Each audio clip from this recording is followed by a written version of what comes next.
Today, I'm going to be giving you guys 3 tips on how to improve your credit. Number 1 is actually having your rent report to your credit report. And how you do that is you use people like rentreporter.com or people like Boom, and you actually can have your rent show up on your credit report. Now, what I like about Boom is they actually report to all 3 credit bureaus. That's right, Experian, TransUnion, and Equifax. And if you've been renting at that residence for 2 years, you can go back as far as 2 years and have those 2 years show up on your credit report. Number 2, you have collections reporting to your credit, but you've been thinking about paying the collections off. Before you do that, unless you do a pay to delete, that stuff is still going to show up on your credit report. So typically you want to try to dispute these off with dispute forms. And if you need some dispute letters, DM me the word credit and we'll send you the link so you can get you some dispute letters. Number 3, you've been wanting to build your credit with a credit card, but you keep getting denied. What you can do, you can go to your local bank or credit union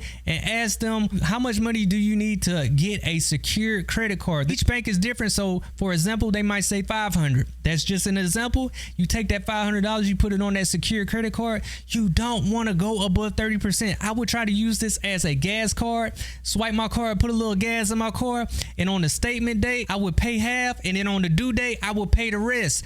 That will help you build your credit, and it'll also help your overall credit profile, showing that you have a credit card that you pay on time. I just gave you this game for free, so guys, please don't waste it. Put it to use. This can help you if you're trying to get approved for that platinum card. This can help you if you're trying to buy a house or get that car that you wanted. So don't waste time. Jump up on this. Start doing your research. If you need help trying to purchase a home, I am a licensed realtor in the state of Georgia, and if you found this video helpful, please hit me with a follow, because I will be dropping gems every day.